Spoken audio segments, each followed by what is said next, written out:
All right, welcome to Divorce Diaries Show podcast. I'm Michelle Trainer, your host, your creator. I look like a mess. Ugh, maybe we should start that again. Ugh. All right, let's start that again because when I do it in Premiere, I'll make myself look not as messy. Maybe not. I don't know. Hi, guys. Welcome to Divorce Diaries Show podcast. I'm Michelle Trainer, your host, the creator of Divorce Diaries. Hopefully this is working right because I just did an update on yeah, it's working, hopefully. Okay. Welcome to Divorce Diaries. This is a first in a while. I have put up a podcast episode with me just by myself. It's been a little hectic to try to keep up with everything between the live shows, hosting What's Up New York, and editing the web series. Final episode will be up next month in April. Guys, I have been dealing with audition after audition after audition and getting rejection after rejection after rejection.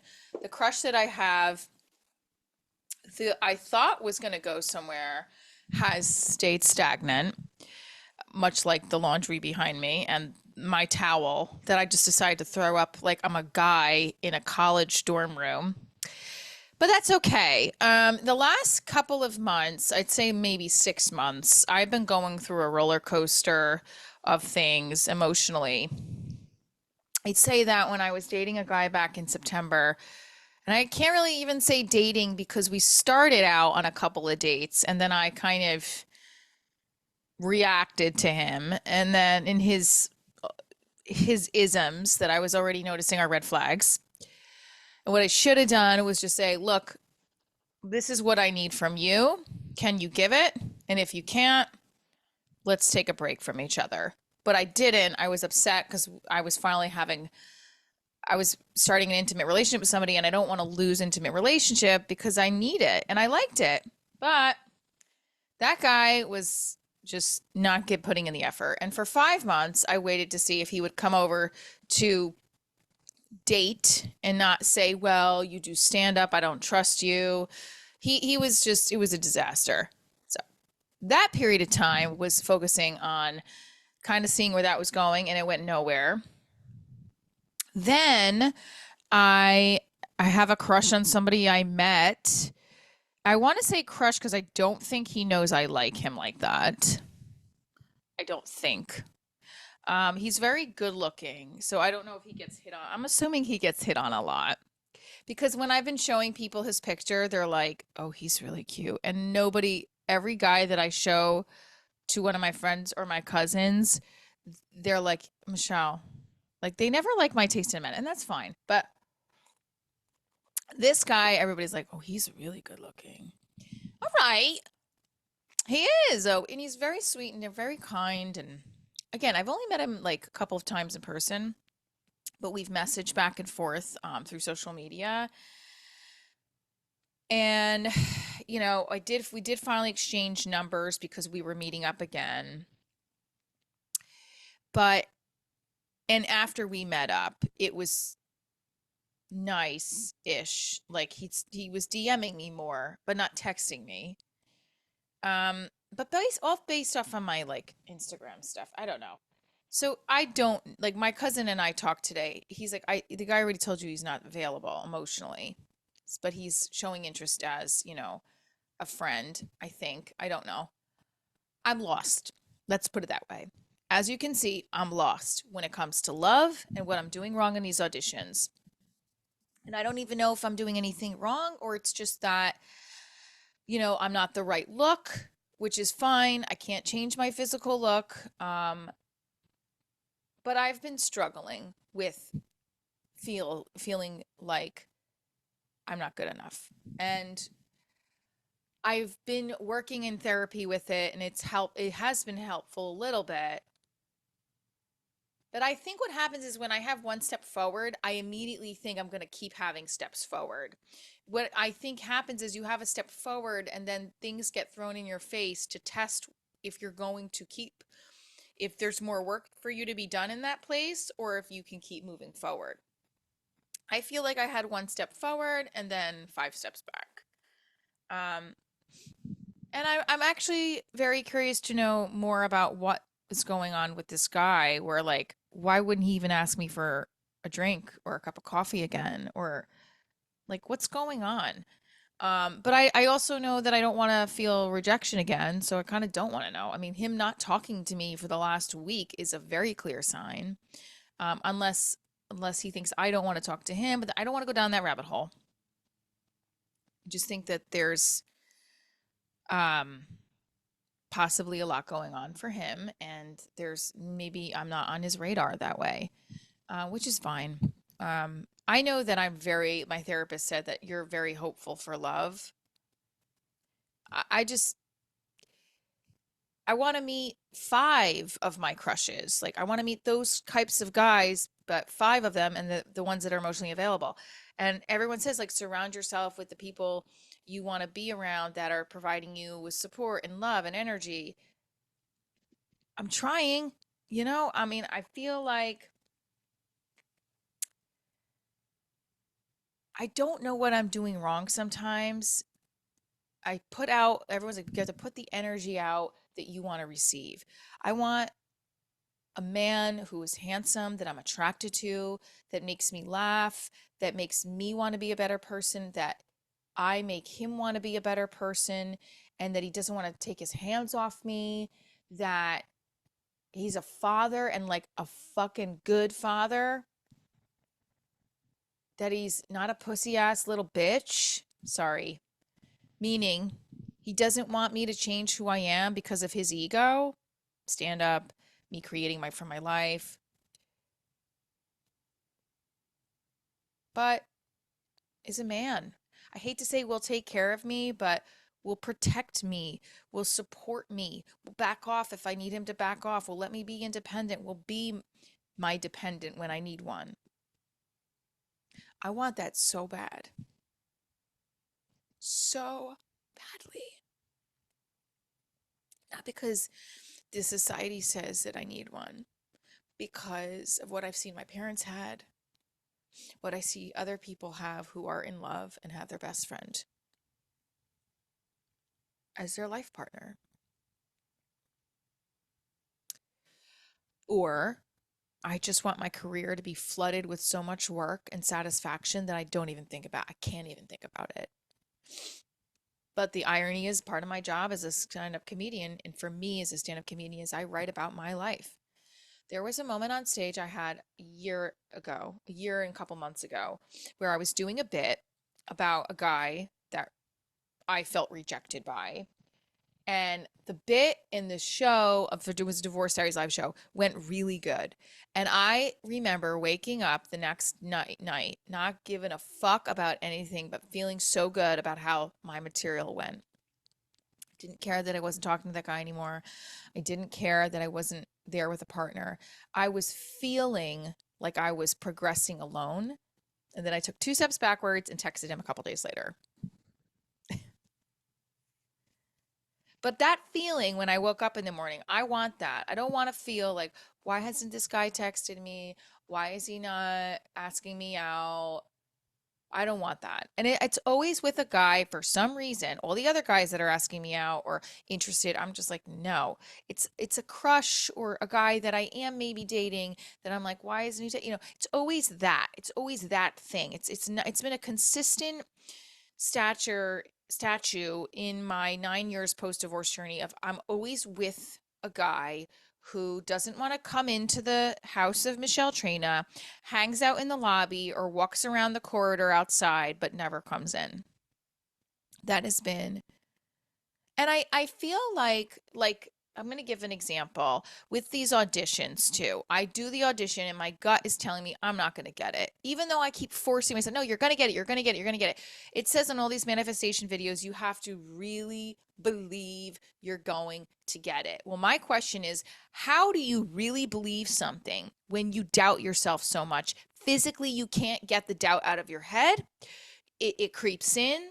It's a feeling like, when you have a gut feeling something's not right, or you have a gut feeling like, I got this. That gut feeling of uncertainty lingers in my body, and I wish I could shake it out. That's why I love running, because I just run. I try to get out that anxiety or whatever it is, but I haven't even when I'm doing these auditions, I'm like, oh, that was great. Like this one audition that I had with me and my daughter, we had to just talk about our experience at competitions. There's no way I could have done any better for the self tape. Unless someone told me, no, don't look at the camera. No, look over there. What is it you want me to do? You can't just say, do this. And then it's like, well, no, I wanted you to give me direct. So the self tape for that gig that we didn't get, that they made us do multiple other self tapes with other prompts, frustrates me because how could I have physically been any quote unquote better when we were just sharing an experience? And it was super authentic and nice. So my gut was telling me, I'm pretty sure we have it because they're asking for more tapes. But back in the back of my head, I was like, bitch, you don't have it. Because there's this uncertainty and there's this doubt. When I don't want that feeling. I want to not care. I want to have zero expectations. And I think the zero expectations helps you not care. With the men, same thing. I like a guy in the back of my head, I'm like, it's not going to work out. Because it never works out. The uncertainty and the doubt comes from it not working out, the proof, right? So I have had things work out before. I've gotten married, I've had a daughter, but this was now so long ago, and also the marriage didn't last, and I chose to stay in something I shouldn't have stayed in prior to us getting probably married. But I didn't want to give up on this idea I thought I had, right? So my daughter had a rough gymnastics practice the other night. I noticed it and I went in on her. I said, "Why did you do that? Why did you do behave this way? Why did you behave this way? Why did you do this? Why did you do that?" That kind of thing, right? Hang on a second. All right, so like I was saying, and I kind of lost myself there. This has been a roller coaster. I don't know if the guy likes me or not. I don't know if he's physically attracted to me. I think he just likes me as a friend. That's clear. I've been obsessing about it because I want love badly. I want a partner. I want romance, but I don't want it with just anybody. And it feels like I get like the law of attraction is I guess hold on, I wrote this down from one of the YouTube videos I was following. I'm totally late in getting my oil check, by the way. Um see, like I keep writing all of these things down about manifestation. Let's see, where is it? Oh, by the way, my non-negotiables are texts me, calls me, supports my work, makes plans with me on the weekend, doesn't send me mixed messages. I want to have sex with him all the time, and he takes good care of me sexually and emotionally. It's hard. It's been hard to find. It's been hard to find that. So it was, I can't find it, but it was, come on, big money, big money, big money. Well, the law of attraction was basically saying that if you put out there what you're going to receive. So if I'm nervous and scared and frenetic, I'm going to get that back. Now, my concern is I don't know how to turn that off sometimes. So the only way I did it was with how I can give an example of that worked for me, and hopefully maybe this will work for you, and maybe you'll see what happens next week after I tell you after this Easter. But my daughter is doing a trial on a new gymnastics team because she really wants to go to the Olympics. And I started her in competition a little bit later than a typical Olympian would be. She was like 9, I think 9 or 10, 9 when I started her. And in competition, now she's been doing gymnastics since she was 3. So during the pandemic, she started doing it like 4 times a week, though. When the businesses started opening up, I just kept throwing her in class because I was like, we got to do something besides sitting here, you know? And she wanted to. So anyway, the practice the other night, I caught the end of it. I'm like, what is going on? You're disfocused. Your body's all over the place. You weren't listening. I saw you throw yourself on the mat. So I got really rough and tough with her, and she started hysterically crying and saying she wanted to quit. And I mean, we redirected it back to, I know why she said that was because like I was getting tough on her. But then when I peeled back and let her talk it out and we talked about goals and expectations and what we should do with our body and mind when we're disfocused, that it was better. But I felt guilty. I felt bad. I'm like, should I reach out to the school? Should I reach out to the coach? What should I do? So I called my older brother to ask because he's been an athlete all his life. He's a coach for many years. And he told me Just let her have fun. He's like, don't do anything. Just let her have fun. And if she doesn't make it, she doesn't make it. Just let her have fun. And I was like, I shouldn't reach out to the coach. I shouldn't do this. And he's like, nope. You should just let her have fun. So now I said, I threw my hands up. I said, okay, he's right. I'm going to just let her have fun. And I'm going to let her make mistakes and not say anything. Because I always go back to, should I be putting her in more behavioral therapy? Should I be doing this? Should I be doing that? He's like, you should just let her have fun. So,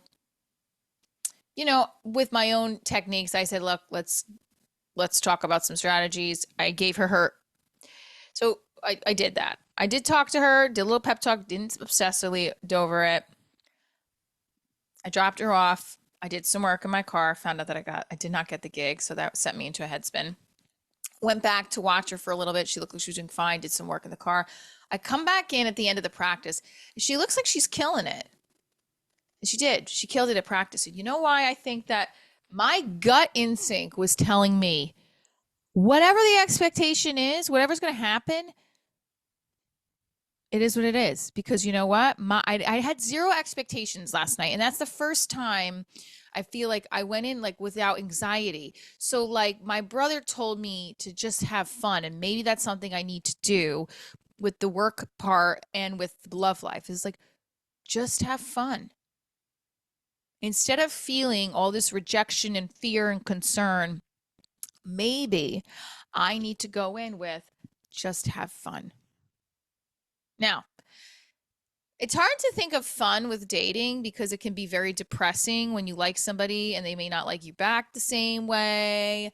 But if I go in with no expectations of I'm just here to meet people and that's it, and I don't want people around me that don't like me back, and put that out there, maybe that will work. I know. And I also talked with my cousin this week, and he was like, my cousin was like, it sounds like he is interested in you, but he's already told you he's emotionally unavailable, so just listen to him. I'm sorry. Yes, I agree. But if I haven't heard from somebody now in over a week since our last messaging, I would want to talk to them if I liked them. I don't know what's going on with this guy. But I am going to, but he asked me, he's like, how urgent on a scale of 1 to 10 is it for you to tell this guy how you feel? On a 1 to 10. I said 5. And most of that 5, it really is a 3, because I don't want to lose a working relationship with him either. So the urgency I have is to keep a healthy building colleague friendship with this guy. And I need to focus on that and just having fun. And hopefully I'll get out of this roller coaster of emotional feelings. I don't know if it's the age. I don't know if it's my period. I don't know if it's the full moon, the new moon. Mercury's about to be in retrograde. Do we ever fucking get a break? We do. We're just going to have fun. Just have fun. Because, baby, it's March 28th and Mercury's in retrograde in like 4 days. And God motherfucking help. Is it 4? Wait, wait. How many days? Okay. Mercury's in retrograde starting on Monday. Fucking A. I'm gonna probably message him on oh no. I missed the debrief.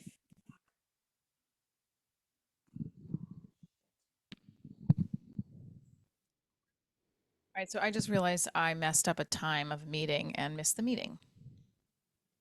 So I feel horrible. Okay. But this is what we're talking about. My brain is out of whack and I need to get my head on straight. So how do I do that? Keep the promises you make to yourself. Focus on not giving a fuck in a way where it's like, I give a fuck, but I'm just going to have fun.